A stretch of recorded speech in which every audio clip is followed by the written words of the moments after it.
that came through the insight and the I would say the talent of Suge Knight, knowing that by me add my link to Death Row, this chain would be unbreakable, unstoppable, and we would make more money than any black artist in the music business ever made. We would do things that no artist, black, white, Mexican, has ever done. We will set our own mark and enforce it 30 times over, and we set about by doing that. And then we got my album, which my biggest world debuted at #1. This new album debuted at #1. That's a first for any rapper, for anybody.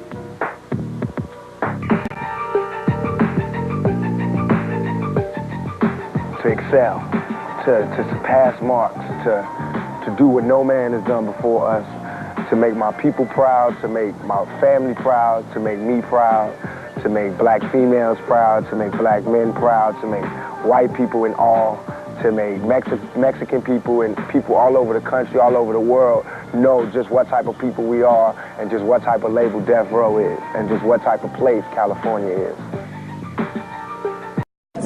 Tupac, great car you got. Thank you. So looking forward to the bar? Yeah, we just did the theme song for Tyson to come out to. Death Row just did the song. So I got the song coming out when Tyson come out. Okay, all right. Security Tyson gonna do it. Have a good night. Yeah, Tyson gonna do it. Love the car. Look at that. It all seemed a bit unreal.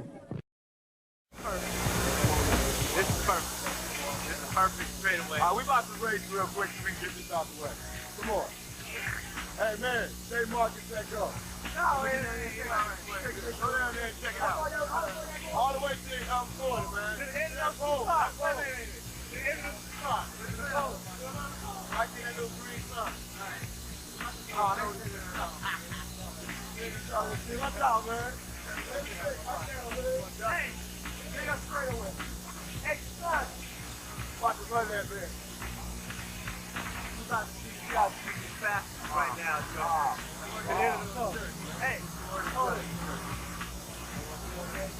All right, wait. Look, this is right.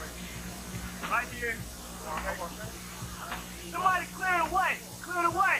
No, that's the whole ghetto Guatemala. Just like in the hood, you got to run to the post. Just like at the police station, he was old. Ain't nobody gonna clear the way. I'm trying to tell him. I'm about to slow down. Hold on. Ready? Hold on, wait. Let's go. Take it off.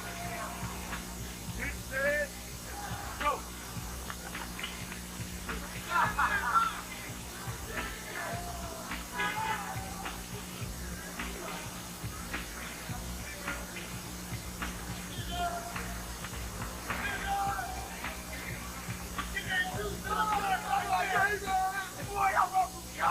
What can that boy do to me? What can that boy do to me? It was like this. It was like this. It was like this. Speed, boy.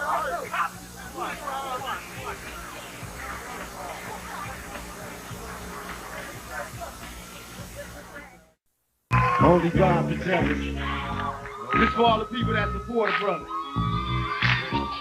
Perhaps I was blind to the facts. Stabbed in the back, I couldn't trust my own homies, just a bunch of dirty rats. Well, I succeed, paranoid from the weed, and hocus pocus, try to focus, but I can't see. And in my mind, I'm a blind man doing time. Look to my future, cause my past is all behind. Is it a crime to fight for what is mine? Everybody's dying, tell me you're still used to trying. I've been trapped since birth, cautious, cause I'm cursed, and fantasies of my family in the hearse. And they say it's the white man I should fear, but it's my own kind doing all the killing here. I can't lie, ain't no love for the other side. The jealousy inside, make them wish I died.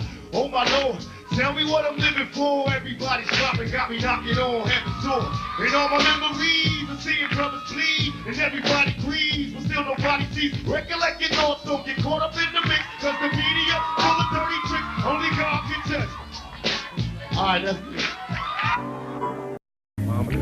Now, what were your feelings last week? I know this is kind of an obvious question. What were your feelings last week when you saw what was happening to the city? I hate to say I told you so, but I told you so.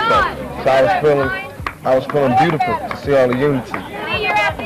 But then again, I was feeling nervous because I know that America's not going to let the riots go on long, and I was worried that we was going to lose a lot of people.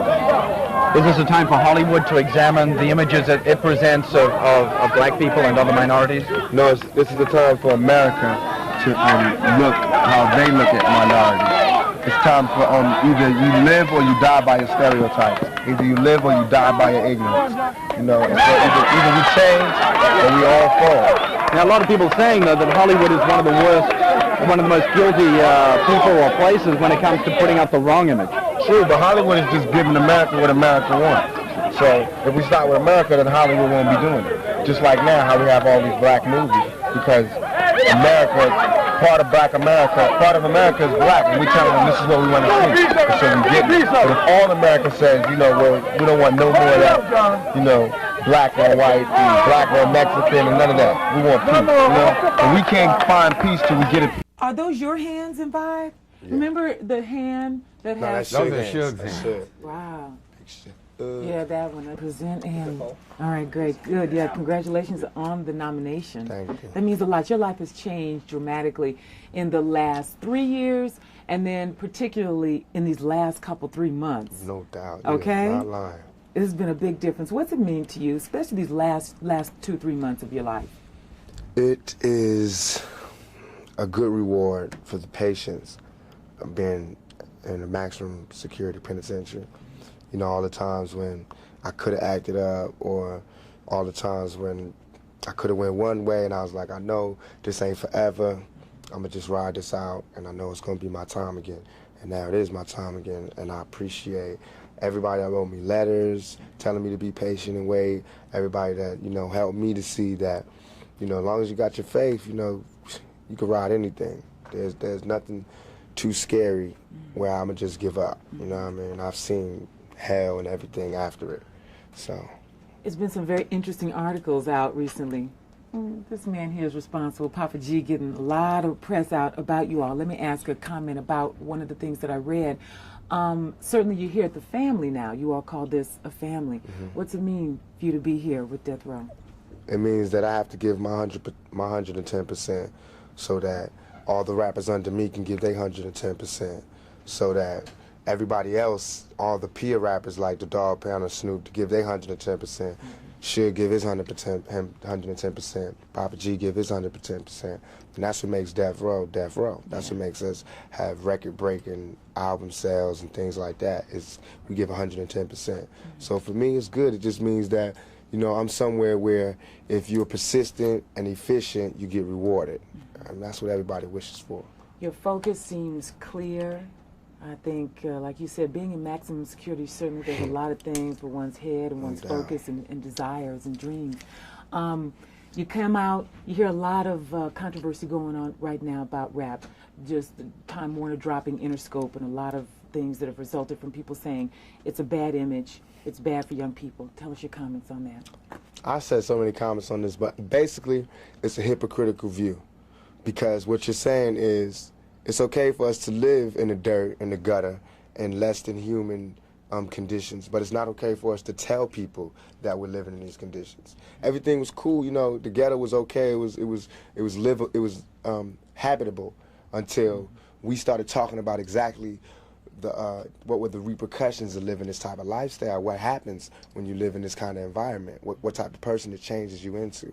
Now all of a sudden it's like you can't talk about that. But this is what we live in. We don't have a choice. You know what I mean? It's either we really kill people, do dope, sell dope, and have murders and do all this crazy stuff, or we talk about the fact that we got so close, man. If it wasn't for this rap thing, we would really have to do A, B, and C. You know what I mean? And that's not good. That's not nothing to look up to, but that's the truth. That's how it is, you know. Every human being inside your chest or your stomach or whatever, we all given from God the survival instinct. And everybody has to live. Self-determination. You have to live. You have to be able to live and survive and live like a human being, not like an animal. So whatever it takes to live like that is what happens, whatever it takes. If you put Bob Dole in those conditions, he would do the same thing. So would C. Dolores Tucker. If she wasn't so rich, she didn't have the pearls, and she didn't have the NAACP backing her up, and all these conventions and coalitions backing up, and she was by herself and she was on welfare, she would love our music because she would know what this music breeds. She would know where we from, what we talking about. But from where she at, she can't understand and not understand where they coming from, because now that I got money, it's hard for me to hear a lot of the stuff that we got to listen to. But I can't be a hypocrite, though. I got to understand it's only a few dollars that's keeping me from being that right there. Image is everything. Papa G is taking good care of you guys, you know. Tell me what it means to have George Price behind you all, out there in terms of publicity, really getting the word out, and the truth, as you all want to speak it. What does that mean to you? I think that, along with the other artists on Death Row, Snoop, Dogg Pound, Trey, everybody, Nate, we're all outstanding in our field. And I think that Suge, in terms of being a manager, CEO, he's outstanding in his field. I think that Papa G is just keeping that tradition along by being outstanding in the field of publicity and getting the things that we have in our head to the heads of millions of people, and letting them see what we see and look at it how we want them to look at it. You know what I mean? Like the Vibe cover, that's how we feel, like a mob, like a family. You know, we want people to see that. Not mob like guns and things, but mob like family. Like, you say to do this, we do this. And like with the New York Times cover, that's like the ghetto coming home picture, you know what I mean, with the cash and all of that. Every time somebody come out of jail, they got to take those kind of pictures. They got to get their humanity back from all the days they had to bend over and had some man looking in they, you know what I mean, for all the times they had to strip naked, for all the times they had to cut their visit short and couldn't hold their girl and couldn't kiss their girl. Now you get to floss like that, you know what I mean? Now you get to act like that. And it's not because I'm going nanny to other people, it's because I'm doing this for the guards. You know, for the people who thought I was guilty, for everything, for all the people who didn't believe that it could come to this point. I mean, look, they could shoot me 5 times, call me a rapist and throw me in jail, and I'm gonna bounce back. I'm not gonna give up. You know what I mean? That shows the resilience of a young black male and a death row inmate in particular. Thanks a lot. Shakur's new video, which you've probably seen on BET's Rap City and Video Soul. While they were still making it, Sheila Frazier stopped by the set to visit 2 of the stars of the video, and today she talks with Tupac. Boom, your hands should be like this. The new video, 2 of America's Most Wanted, stars Snoop Doggy Dogg and Death Row's newest family member, Tupac Shakur. We wanted to do something different. We used the gangster genre, since they always throw that at us. We switched it around and used the gangster genre, not gangsters in Compton or Watts, but gangsters like Al Capone or Scarface. This video is about like bringing that genre to life throughout the rap, you know, using rap as the form. With the recent tension between Tupac and Biggie Small, I was curious about one of the characters in the video called Piggy.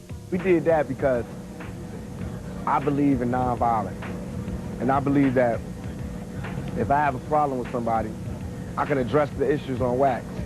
And instead of using the records to be a basis for us to have a war, what I do is drop little lugs every now and then in the videos. Please don't take me out the game. I ain't gonna kill you, homeboy, because we was close once. I feel as though I can't change on my homeboy, even if fat phony ones like you. Then we talked about Snoop's involvement. He's my homeboy, you know, and he got over, I didn't want to rush it, because he just finished his trial. I didn't want to be like, all right, come on, let's go. So he took a little time off to work in the studio, and we felt like it was time now. Talked it over, and now it's time to do the video. For Screen Scene, I'm Sheila Frazier.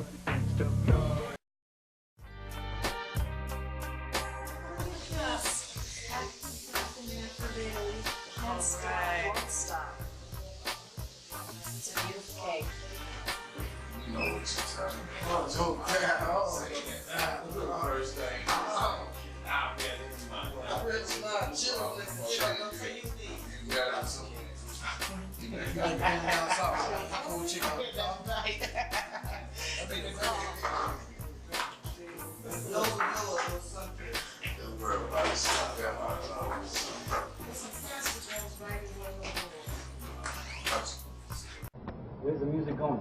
It's gonna get harder? Shit, I don't know. It depends on niggas' balls. You know, if niggas got big nuts like me, it's gonna get way harder. But shit, if niggas got little nuts, it's gonna start getting back to a different type of rap. You know what I'm saying? Partying and fucking and all of that type of shit, because that's what we talk about when they don't let us talk about what we really want to talk about. So it depends. You can listen to the radio and listen to what niggas be talking about. And if they start talking that crazy shit, then it ain't cool. If niggas still talking that thug shit, you know, that hardcore shit, it's all good. But if they talking about like, you know, all that crazy shit, you know, it ain't gonna be like that. Nothing's wrong with that, but there's something wrong with it if you think that's hardcore. You know what I'm saying? So it's like that. Snoop, did you find yourself after the trial, like in the studio, trying to get some stuff done? Or? You know what? My people from Death Row, they took me out of town, you know what I'm saying, to release my mind. And that's something I really needed, you know what I'm saying? I had you did release your mind. I went to the water, I was in the sky, me and Tupac was like 30 feet in the air. Go ahead, dog.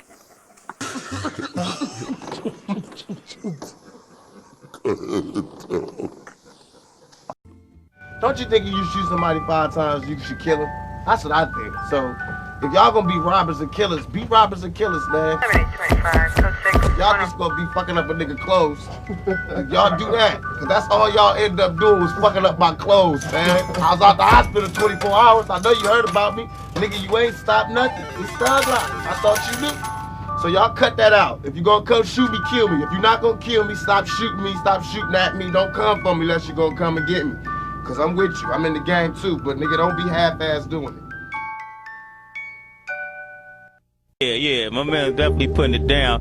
One more thing about Death Row. Now, how does the what's going on with Dre, and how does that affect Death Row as a whole? In the whole now, Dre's doing his own thing. It don't affect us.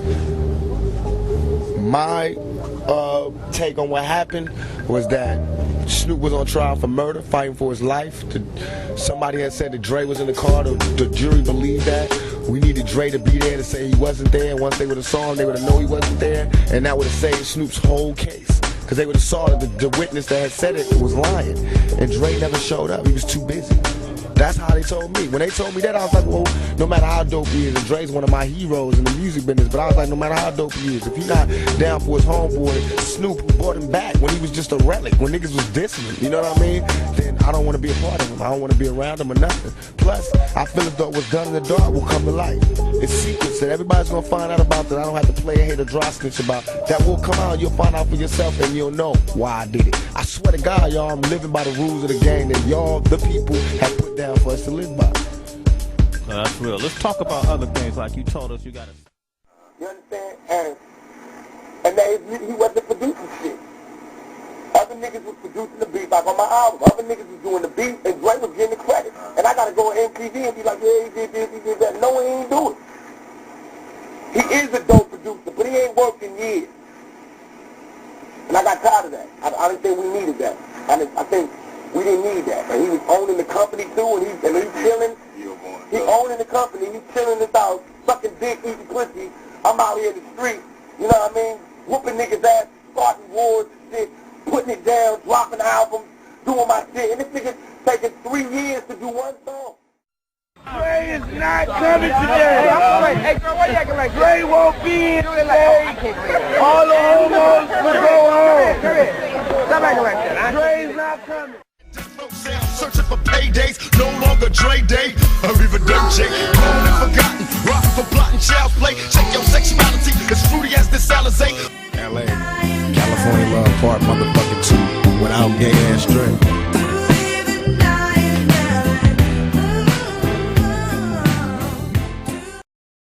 Cause they've been talking a lot of shit and I got them. I got songs to them. I got this song called When We Ride on Our Enemies. And I'll be like, nigga, you barely living. Don't you got sickle cell? See me have a seizure on stage. You ain't living well. Hell, how many niggas want to be involved? See, I was only talking to Biggie, but I'll kill all of y'all, then ball. And that's the truest shit I could ever have written because these niggas in Mobb Deep is little kids. When I was in jail, when they came out with that song, where they was like, Thug Life, we still living it. You know, in that song that they had, they were talking about, yeah, they was like, Thug Life, we still live. I took it as a diss. So from jail, I'm calling my little homies in Atlanta like, yo, they got a show out there. Get with them bastards. So my homeboys rolled them niggas like, what's up? The niggas was cowards. In the car, like looking forward, like they didn't see my homeboys going Thug Life, motherfucker. What's poppin'?